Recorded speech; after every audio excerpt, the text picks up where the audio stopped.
Assalamualaikum warahmatullahi wabarakatuh. Perkenalkan, nama saya Lisha Rahmani Sufi. Saya akan membacakan biografi Raden Ajeng Kartini. Raden Ajeng Kartini atau R.A. Kartini adalah seorang perempuan asal Jepara yang lahir pada 21 April 1879. Kartini merupakan keturunan bangsawan, oleh karena itu gelar Raden Ajeng disematkan kepadanya. Kartini merupakan putri dari Raden Mas Adipati Aryo Sosoningrat dan M.A. Ngasirah. Ayah Kartini adalah Bupati Jepara saat itu. Kartini adalah anak kelima dari 11 bersaudara. Berbeda dengan kebanyakan anak pribumi saat itu, Kartini berkesempatan untuk sekolah di Europese Legere School atau yang disebut ELS. Ini merupakan sebuah yang diperuntukkan bagi orang Belanda dan orang Jawa yang kaya.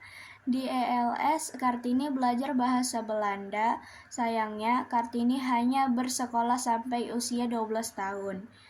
Karena sudah memasuki masa pingitan, dulu ada tradisi wanita harus dipingit dan tinggal di rumah.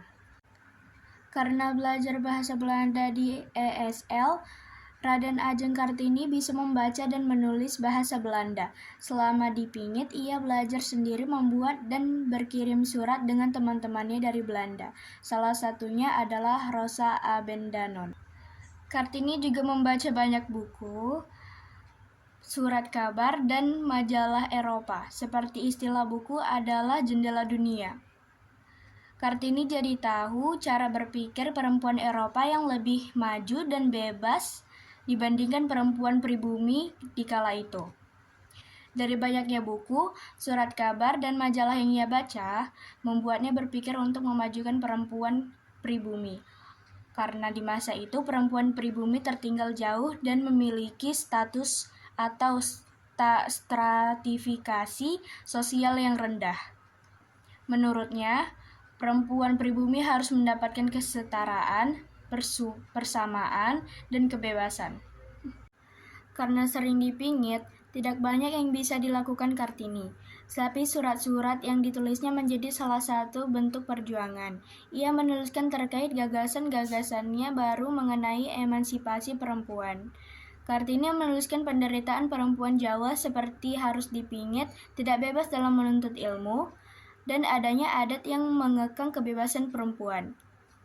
Pada tahun 1903, Kartini menikah dengan KRM Adipati Aryo Singgi Jojo Adiningrat yang merupakan Bupati Rembang saat itu. Karena sudah menikah, gelar Raden Ajeng yang memiliki Kartini sudah berubah menjadi Raden Ayu. Meskipun sudah menjadi seorang istri, Kartini tetap ingin melanjutkan cita-citanya memperjuangkan kesetaraan perempuan dan menjadi guru. Suami Kartini mendukung dan memberi kebebasan terhadap cita-citanya. Salah satu bentuk dukungannya adalah dengan mendirikan sekolah wanita di timur pintu gerbang perkantoran Rembang. Setahun setelah menikah, Raden Ayu Kartini dikaruniai seorang anak laki-laki bernama Soesalit Jojo Adiningrat yang lahir pada 13 September 1904. Sayangnya, 4 hari setelah melahirkan, Kartini menghembuskan nafas terakhirnya. Ia meninggal dunia pada usia 25 tahun dan dimakamkan di Desa Bulu, Kabupaten Rembang. Berkat kegigihan Kartini, pada tahun 1912 berdirilah Sekolah Kartini oleh Yayasan Kartini. Sekolah ini didirikan oleh keluarga Van Deventer, salah satu tokoh politis etis saat itu. Awalnya, Sekolah Kartini hanya didirikan di Malang, tetapi kemudian berdiri juga di Surabaya, Madiun, Yogyakarta, Malang, dan daerah lainnya. Setelah Raden Ayu Kartini wafat, Mr. J.H. Bendanon atau Menteri Kebudayaan Agama dan Kerajaan Hindia Belanda saat itu mengumpulkan dan membukukan surat-surat yang dikirimkan Kartini ke teman-temannya di Belanda. Buku tersebut diberi judul Door Duisternis Totlich yang artinya dari kegelapan menuju cahaya. Diterbitkannya buku tersebut mulai mengubah cara berpikir masyarakat Belanda terhadap perempuan pribumi khususnya Jawa.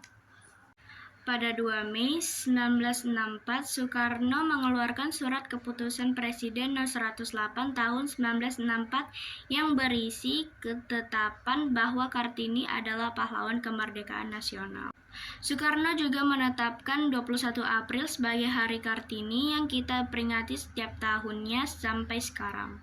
Pemikiran Kartini juga menginspirasi terciptanya lagu Ibu Kita Kartini oleh W.R. Supratman yang tentunya nggak asing di telinga kita, terutama para pelajar.